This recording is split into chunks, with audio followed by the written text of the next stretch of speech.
Bonjour, je suis Patrice de Bruxelles et vous écoutez l'épisode numéro 2 du podcast Le Regardeur.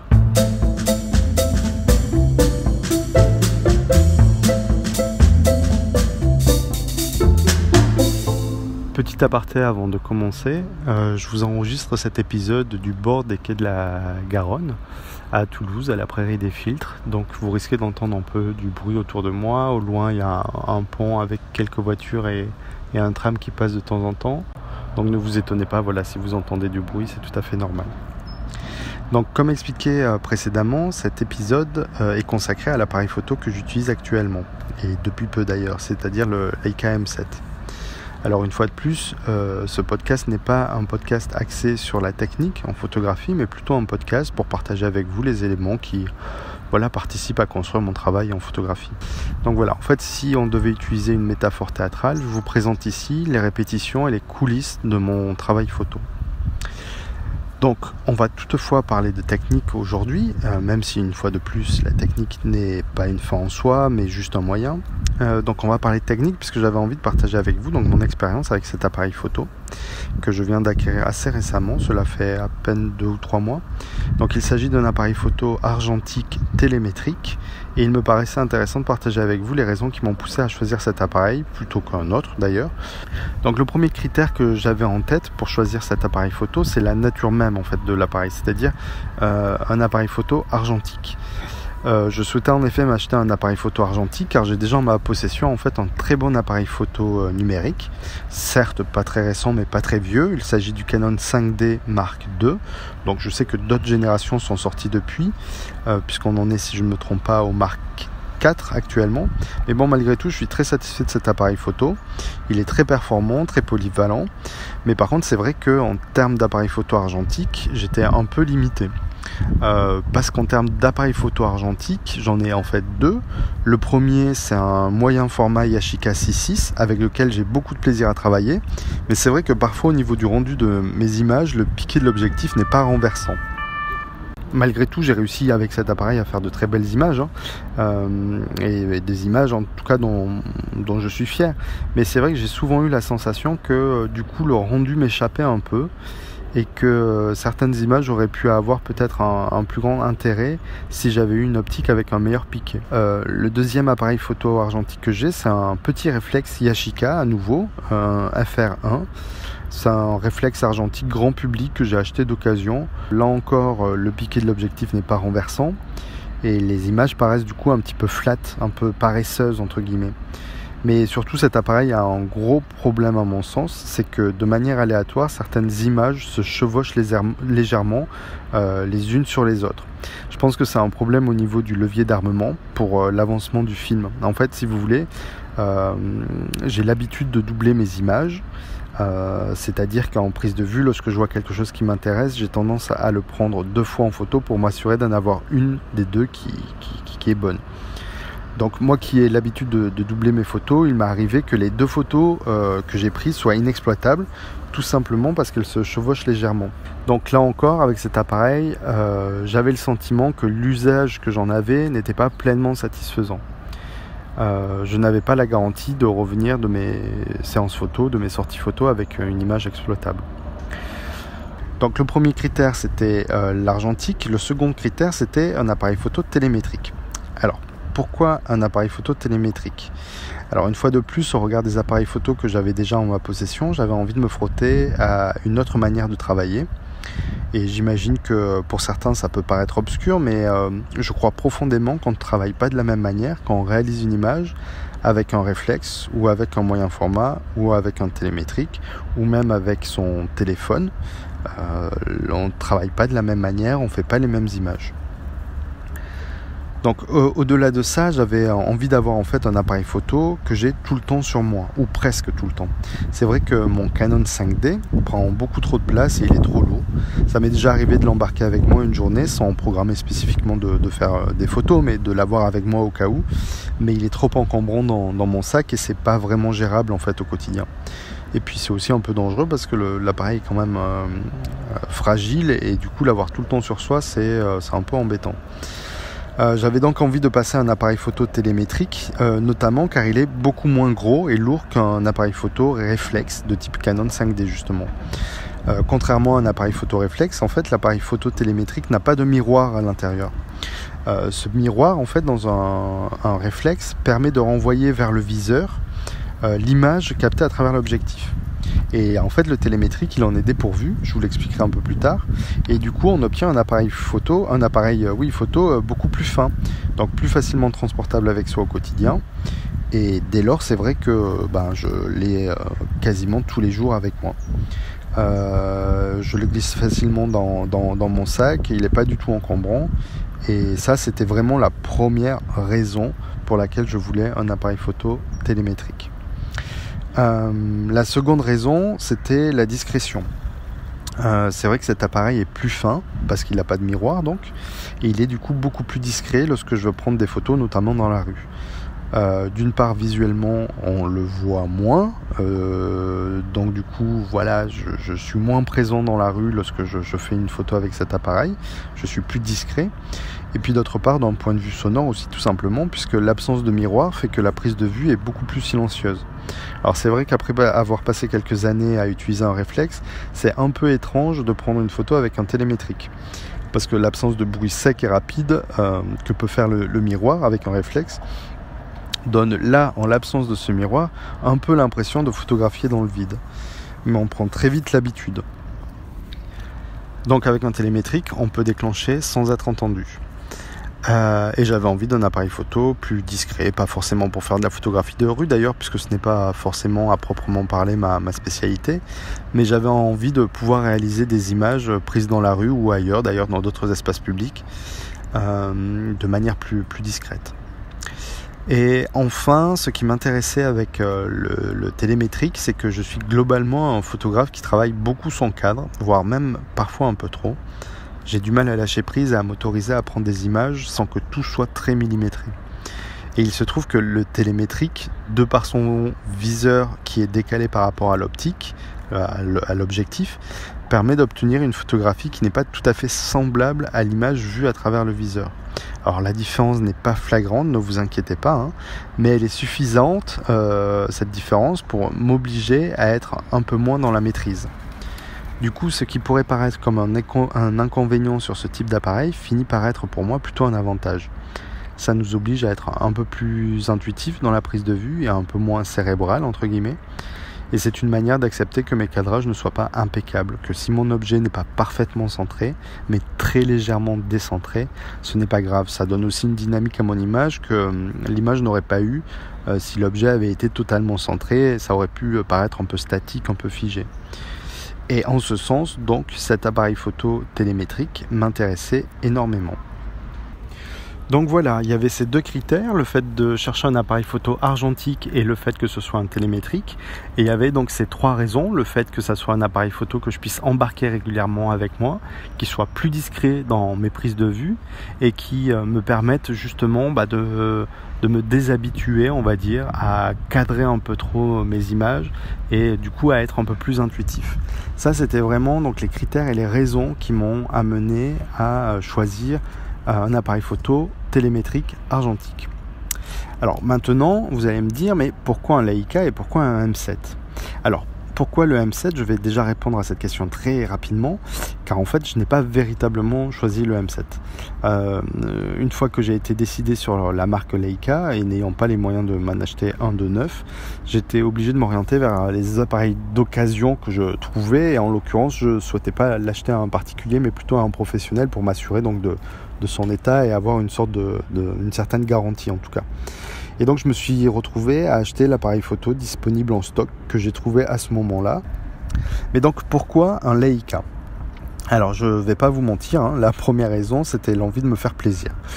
Comme beaucoup de photographes, Leica est une marque qui me fait envie depuis de nombreuses années. C'est une marque qui est généralement inaccessible à cause du prix de ses appareils, mais qui est très performante, notamment au niveau de ses optiques. Ces objectifs ont la réputation d'être de très grande qualité avec un piqué magnifique à petite ouverture comme à pleine ouverture du diaph. Et c'est par ailleurs une marque réputée pour sa solidité. On dit souvent qu'un Leica c'est un appareil qui va nous accompagner toute notre vie et qui va même nous survivre. Donc autant dire que Leica correspondait exactement au type d'appareil que je pouvais chercher.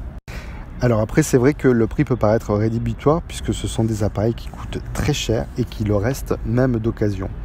Donc très clairement, si vous commencez en photographie, ne vous orientez pas vers cette gamme d'appareils, à moins d'avoir beaucoup d'argent et de ne pas savoir quoi en faire, parce que ça coûte quand même son prix. Pour recontextualiser un petit peu la marque Leica, Leica ne produit pas que des appareils photo télémétriques, hein. Ils produisent différents types d'appareils, mais c'est juste que les télémétriques sont un peu leurs appareils emblématiques. Donc ils appartiennent à la série dite M, M faisant référence à l'initiale du terme allemand qui signifie télémétrique. Je vous épargne mon allemand qui est très mauvais puisque je ne l'ai jamais appris. Le premier appareil photo télémétrique de la série M est en fait le M3. Il est sorti en 1954. Il a servi un peu d'archétype dans sa forme comme dans ses innovations à tous les appareils de la série M en fait. On trouve également des M1 et des M2, mais ce sont des appareils qui ont été produits par la suite et qui ont apporté juste des perfectionnements en fait au M3, pas véritablement d'innovation. Petite particularité importante à savoir, toutes les optiques de la série M sont utilisables sur n'importe quel appareil de la série M. Ce qui signifie par exemple que l'optique qui est montée sur le M3 en 1954 peut être montée sur mon M7 aujourd'hui. De même qu'une de mes optiques que j'ai qui date de 1998 peut être montée sur un M3 de 1954. Donc il s'agit d'objectifs à baïonnette que l'on insère dans le boîtier, vous savez, en les tournant de 30 degrés environ, jusqu'à entendre un léger clic. C'est un dispositif assez classique hein, sur les appareils photo à objectifs interchangeables. Mais du coup voilà, ça c'est quand même intéressant de se dire que toutes les optiques produites depuis 1954 de la série M chez Leica peuvent être montées sur votre appareil, même s'il est relativement récent. Alors après le M3, le M1 et le M2, ils ont sorti le M4, le M5, le M6, le M7. Le M7 d'ailleurs, donc celui que j'ai, est sorti en 2002. Et ainsi de suite jusqu'à aujourd'hui, en fait, le M10. Chaque nouvel appareil M a été l'occasion pour Leica d'apporter de nouvelles innovations. Alors, comme par exemple, sur le M4, l'innovation a été le chargement du film qui a été en fait simplifié. Sur le M3, c'était plus compliqué de charger son film. Et là, pour le coup, c'est plus qu'un simple perfectionnement puisque, en termes de rapidité, on pouvait véritablement charger son film beaucoup plus rapidement. Autre innovation, par exemple, la mesure d'exposition TTL, donc Through the Lens, à travers l'objectif, pour le M5. Alors auparavant, il n'y avait pas de mesure d'exposition intégrée au boîtier, il fallait en fait acheter ce qu'on appelle le Leica Meter, qui est un petit dispositif en fait qui se clipse sur le porte-griffe, porte-flash de l'appareil pour mesurer l'exposition. Et donc cette exposition ne se faisait pas à travers l'objectif, mais à travers une petite fenêtre qui était présente sur le Leica Meter. Et donc ça c'est le M5 qui a apporté cette véritable innovation. Et dernière innovation en date, le capteur numérique avec le M8. C'est effectivement le premier appareil photo télémétrique de la série M de chez Leica à être numérique. Et donc le M7 dont la production vient de s'arrêter cette année, là en 2018, était la dernière version argentique de Leica pour la série M. En fait c'est pas totalement vrai puisqu'entre le M7 et le M8 il y a le MP qui est une version améliorée du M7 et qui lui aussi est une version argentique et pour le coup lui il est encore produit à l'heure actuelle. Cependant, il n'a pas de doute possible, le M8 sorti en 2006 est bel et bien le premier appareil photo numérique de Leica dans la série M. Voilà, donc là c'était un petit peu un historique très rapide et très bref de la marque Leica pour arriver un peu sur justement mon appareil M7 et je voulais vous proposer de voir un peu plus en détail les innovations que ce M7 apporte par rapport à ses prédécesseurs. Alors, j'ai noté 3 innovations un peu fondamentales, même si vous allez voir certaines m'importent plus que les autres. La première, en fait, c'est l'exposition automatique avec priorité ouverture. Je dois vous avouer que j'aime beaucoup cette innovation. moi qui travaille toujours en full manuel sur mon boîtier réflexe, ou presque, j'ai plus de mal à rester totalement en automatique avec cet appareil, avec le M7. La première raison, c'est que je dois m'habituer à ce boîtier, donc peut-être que ça va venir avec le temps. Mais la seconde raison surtout, c'est que de par le peu de place qu'il prend, je l'ai souvent avec moi et je suis souvent très tenté de prendre des images comme ça, vous savez, à la volée. Et c'est vrai que prendre des images à la volée nécessite une rapidité d'exécution que je n'ai pas forcément avec cet appareil. Notamment parce que la mise au point est manuelle, alors que sur mon réflexe numérique, j'en parlais tout à l'heure, justement, j'utilisais la mise au point, elle, automatique. Tout le reste était en manuel, mais la mise au point, je la faisais en automatique.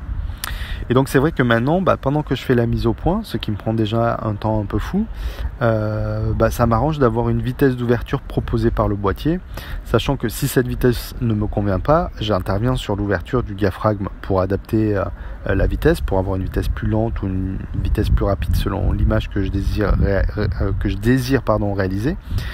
Mais je me sers donc de cette exposition automatique, non pas pour laisser le boîtier choisir à ma place la vitesse d'obturation, mais pour connaître la bonne exposition et l'adapter en fonction de mes besoins. Donc oui, c'est automatique, mais l'usage de cette fonction ne me dispense pas de réfléchir à quel type d'image je veux produire. Donc pour moi, cette nouveauté, c'est vraiment l'innovation la plus importante sur ce M7, du moins au niveau, une fois de plus, de ma pratique. La seconde innovation, c'est la synchronisation flash à 1 millième de seconde. Donc cette innovation reste quand même appréciable pour ceux qui font de la photographie au flash. Moi, ça m'arrive très peu, mais notamment parce que donc avec cette synchronisation, votre flash va jusqu'à la vitesse maximale de l'ouverture du M7, à savoir donc 1 millième de seconde. Et si je me trompe pas, le M6, donc son prédécesseur, ne permettait une synchro flash que jusqu'à 1/50e de seconde, ce qui est relativement lent comme vitesse, et ce qui donc pouvait vous amener souvent à avoir une bande noire plus ou moins importante qui apparaissait sur votre image. Cette bande noire n'étant ni plus ni moins que le rideau de l'obturateur qui du coup apparaît sur l'image. Donc ça, c'était la deuxième innovation, cette synchronisation flash à 1 millième de seconde. Et la troisième innovation, c'est la lecture du code DX pour les films photos. Alors, qu'est-ce que le code DX ? Eh bien, si vous regardez bien vos films photos, vos pellicules, là, 24-36, vous apercevrez qu'elles comportent une sorte de code barre fait de carrés. Ces carrés ne sont pas là pour faire joli, mais leur agencement permet en fait de donner une série d'informations à l'appareil photo qui peut les lire. Donc il va avoir comme information par exemple le nombre de vues que comporte le film, la latitude d'exposition de film et plus important ici dans notre cas, la sensibilité du film. De sorte que si vous possédez un appareil photo qui lit le code DX de votre pellicule, comme là c'est le cas avec le M7, vous n'avez plus à vous préoccuper de renseigner l'information de la sensibilité du film sur votre appareil, puisqu'en fait votre appareil le trouve tout seul, trouve cette information tout seul. Donc si vous mettez votre appareil sur la fonction lecture DX, il va automatiquement déceler quelle est la sensibilité du film. Ça peut paraître pratique lorsqu'on a mis un film dans son appareil et que pendant quelques temps on ne photographie plus. Voilà, quand on le reprend, on ne se souvient plus forcément de quelle était la sensibilité du film qui se trouve à l'intérieur. Et grâce au DX, grâce à la lecture DX, on n'a plus besoin de se poser la question.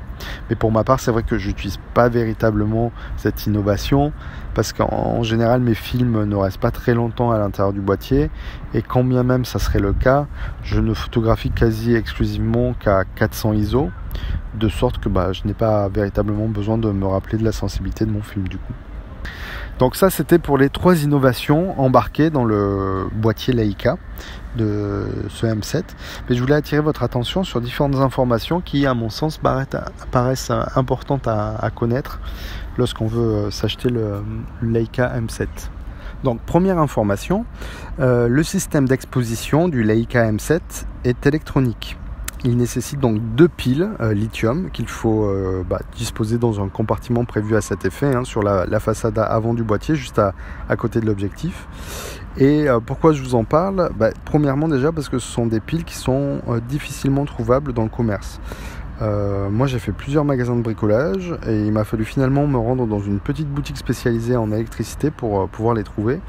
et encore uniquement sur commande, mais je les ai eus en moins de 24 heures. Et donc voilà, ça faut le savoir. Et donc il s'agit de piles Duracell 1/n, ça c'est la référence. Mais voilà, sachez que cette pile finalement vous pouvez la trouver beaucoup plus facilement sur internet. Toutefois, sur internet vous avez des délais de livraison. Donc moi je sais que dorénavant j'ai un jeu de piles en plus toujours avec moi dans mon sac. Ça m'évite de tomber en rade de piles. Car oui, ces 2 piles en fait sont très importantes, comme je le disais, parce que le système d'exposition du M7 est électronique. Ce qui signifie que si vos piles sont mortes, vous ne pouvez plus déclencher, ou presque. Parce qu'en fait, les vitesses de l'obturateur sont déclenchées de manière électronique. Donc, en l'absence de piles, l'obturateur ne fonctionne pas et l'appareil vous empêche de déclencher. Leica a toutefois anticipé la chose et 2 vitesses d'obturateur, elles, restent mécaniques. Il s'agit du 1/60e de seconde et le 1/125e de seconde. Donc là, il s'agit de 2 vitesses qui sont indiquées graphiquement par entrée, qui longent leur inscription sur le barillet de réglage de vitesse d'obturation qui se trouve juste au-dessus du boîtier.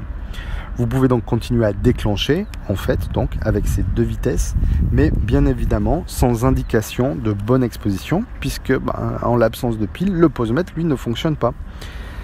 Mais vous avez quand même la possibilité de déclencher avec ces 2 vitesses. Donc pour moi, ce système n'est pas véritablement handicapant, d'une part parce que je me promène toujours avec ce jeu de piles de rechange, et par ailleurs parce que quand bien même j'aurais plus du tout de piles, j'utilise principalement des films 400 ISO, et c'est vrai qu'avec cette sensibilité là, ces 2 vitesses me permettent déjà de faire pas mal de choses dans des conditions de prise de vue assez classiques, de journées plus ou moins lumineuses, quoi.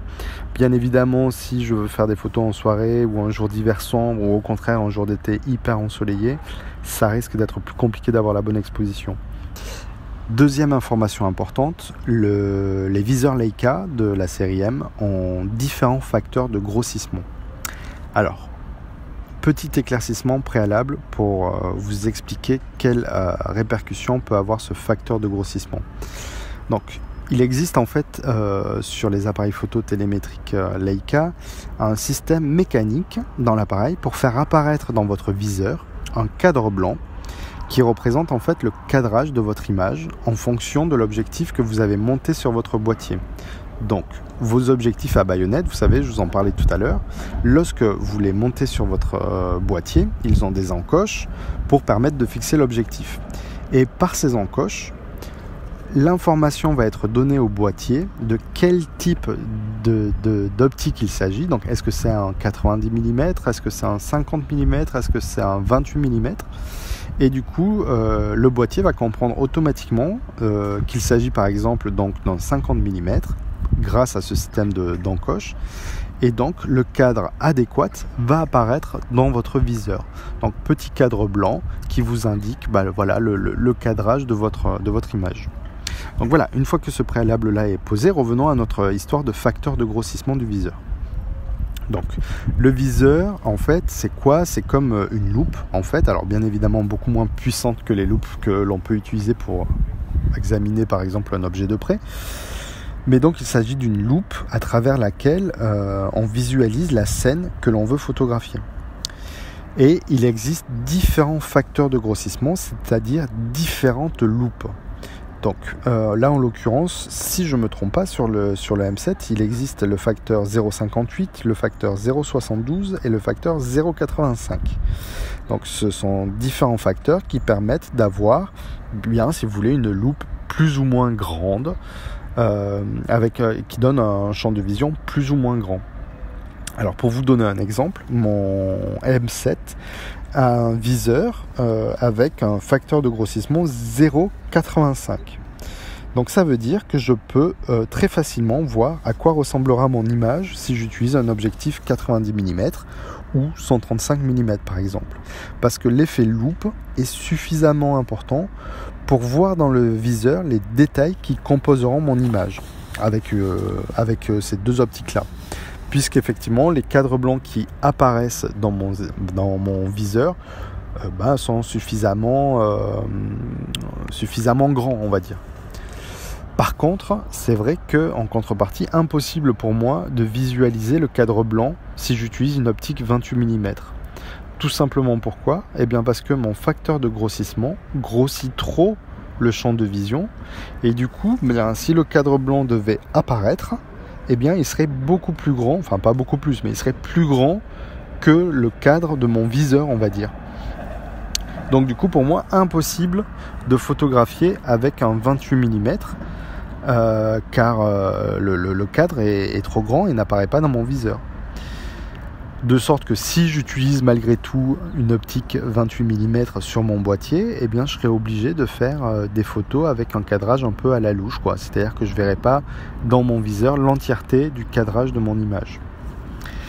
A l'inverse, quelqu'un qui a un M7 avec un facteur de grossissement de 0,58, il pourrait très facilement faire une photo avec son optique 28 mm, car le cadre blanc, là pour le coup, du 28 mm apparaît largement dans son viseur. Par contre, impossible pour lui de faire une photo au 135 mm, tout simplement parce que le cadre blanc qui va apparaître dans son viseur est tellement petit qu'en fait, aller faire une photo en ayant si peu de détails pour faire votre cadrage ou pour voir exactement ce qui va apparaître.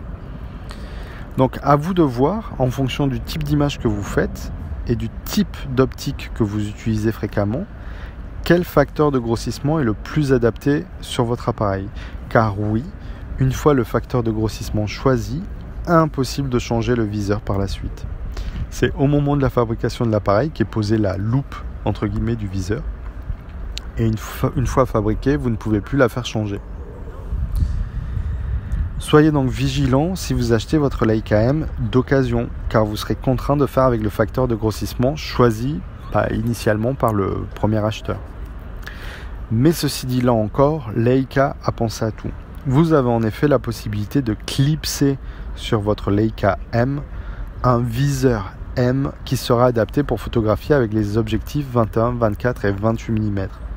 Donc cette solution serait par exemple pratique pour moi, puisque comme mon facteur de grossissement ne permet pas de visualiser les cadres de mes images en dessous de 35 mm, et bien voilà, avec ce viseur qui se clipse sur la griffe porte-flash, le problème est résolu.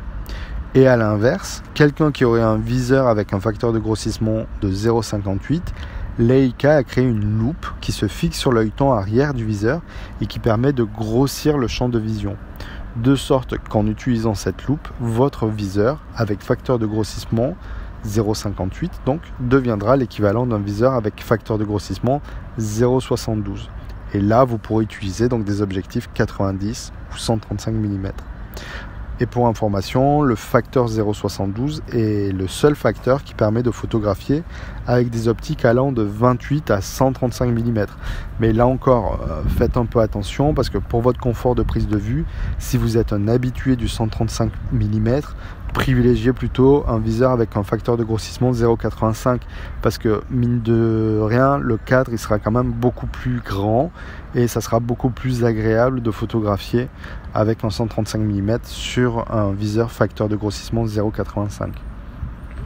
Donc voilà, ça c'est une information importante que je tenais à partager avec vous parce que pour ma part, moi je ne connaissais pas cette spécificité plutôt, et je l'ai découverte le jour où j'ai acheté mon M7. Enfin, dernière information importante qu'il faut connaître si l'on veut franchir le pas et s'offrir un Leica M, c'est la gamme des optiques. Les optiques chez Leica sont très lumineuses et d'une très grande qualité. J'étais un peu perdu au début lorsque j'ai vu tous ces différents noms d'optiques Leica. Je me demandais quelle optique je pouvais monter sur mon boîtier. Est-ce qu'elles étaient toutes montables ou pas ? Mais je crois que la seule et vraie question à se poser pour commencer, c'est: s'agit-il d'un objectif série M ? Qu'importe le nom de l'optique, s'agit-il d'une optique M ? Le nom de l'optique, son numéro de série, son ouverture, sa focale et la série à laquelle elle appartient sont gravés sur le contour de la face avant de l'objectif. Donc impossible pour vous de vous tromper. Si vous voyez l'initiale M, alors pas de souci, c'est une optique qui se monte sur votre boîtier M. Ensuite, vous découvrirez vite que les objectifs ont différents noms selon leur gamme de production. Ces noms se retrouvent aussi bien dans la série M d'ailleurs que dans d'autres séries d'optiques de chez Leica comme la série S. Donc quel que soit son nom, si l'optique mentionne l'initiale M, comme je vous ai dit, alors vous pouvez le monter sur votre boîtier.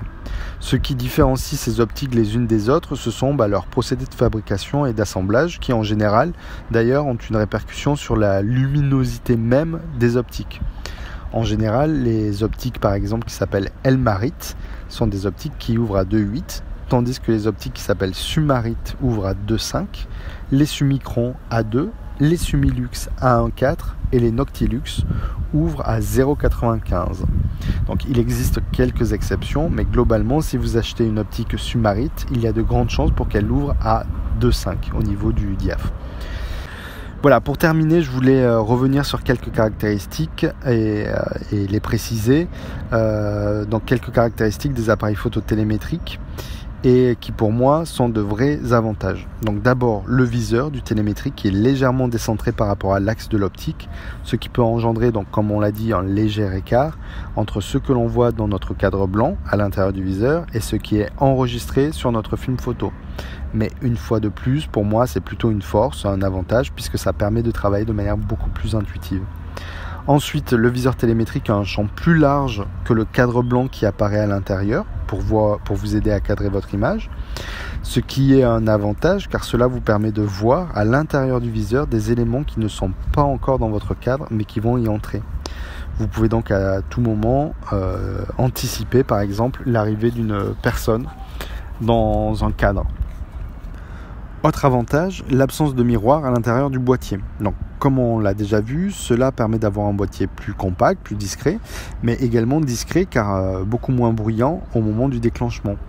Et en plus, cela vous permet d'avoir moins de vibrations aussi au niveau du boîtier, donc moins de risque de flou de bouger. La différence est très légère, mais elle peut dans certains contextes, je pense, faire la différence. En tout cas, je me trompe peut-être, mais j'ai l'impression qu'avec mon M7, je peux descendre à des vitesses plus lentes sans bouger, sans flou de bouger sur mon image, comparé par exemple à ce que je peux faire avec mon 5D. Autre petit avantage, votre viseur qui n'étant pas relié à votre objectif et n'ayant donc pas de miroir, vous restez visuellement en contact avec ce que vous photographiez, contrairement au réflexe où à chaque fois que vous déclenchez, le miroir se déplace à l'intérieur de votre boîtier et donc le temps du déclenchement, votre viseur est aveugle et donc vous aussi. À l'usage, finalement, le seul inconvénient ou plutôt la seule difficulté que je rencontre pour l'instant, c'est ce que je vous disais plus tôt, c'est la mise au point qui n'est que manuelle. Mon cerveau, je pense, a été formaté par la mise au point automatique de mon 5D et résultat, j'ai l'impression de perdre un temps fou à faire la mise au point manuellement. Alors comme je disais, pour des photos posées, du type des photos de personnes ou enfin des portraits ou des paysages, cela n'est pas très gênant, mais dès qu'il s'agit de réaliser une image plus spontanée comme la photographie de rue, c'est plus compliqué. Il suffit toutefois d'anticiper sa prise de vue et de se servir en fait de la bague de profondeur de champ qui est sur l'objectif. Cela vous permet par exemple de photographier tous les sujets qui se trouvent devant vous entre 2 mètres et 3 mètres. Voilà, j'essaierai à chaque fin de podcast de terminer par une ouverture, on va dire, vers un autre sujet. Et je voulais vous recommander pour terminer cet épisode une chaîne YouTube de vidéos dédiée à la photographie qui s'appelle Exploration Photographie Argentique. C'est Raphaël qui tient cette chaîne et je l'ai notamment connu en faisant des recherches sur Leica avant d'acheter mon M7. Il a d'ailleurs justement réalisé une vidéo sur la série M de chez Leica qui est très intéressante. Vous pouvez aller la consulter, vous y aurez des informations complémentaires. Donc sa chaîne est plutôt orientée technique, mais dans une dimension assez pratique. Et il en parle avec beaucoup de pédagogie et d'intelligence, de sorte que je trouve ces vidéos vraiment très intéressantes. Et puisqu'on parlait de bagues de profondeur de champ, je vous recommande ces 2 vidéos qui s'appellent pour la première Auto-Zone Focusing, l'autofocus le plus rapide, où il pose les principes justement. Et la seconde vidéo qui s'appelle Test du Zone Focusing en street photographie, qui est très intéressante justement dans sa dimension mise en pratique de cet usage de la profondeur de champ. C'est un gars que je trouve très intéressant, donc n'hésitez pas à aller voir ses vidéos. Je vous rappelle le nom de sa chaîne, elle s'appelle sur YouTube donc Exploration Photographie Argentique. Voilà, et bien ce sera tout pour cet épisode 2 du podcast Le Regardeur. J'espère que vous avez trouvé ici des informations intéressantes si vous souhaitez passer à la série M de chez Leica ou tout simplement si vous vous intéressez aux différents appareils photo et à leurs usages. Vous trouverez ce podcast sur les plateformes SoundCloud, iTunes et YouTube. En fonction de la plateforme de diffusion, j'essaierai de mettre des liens pour vous orienter vers des sites ou vers des vidéos comme là c'est le cas par exemple avec la chaîne de Raphaël. Voilà, et bien on a fait le tour à présent. Je vous dis donc à bientôt pour l'épisode numéro 3 du podcast Le Regardeur.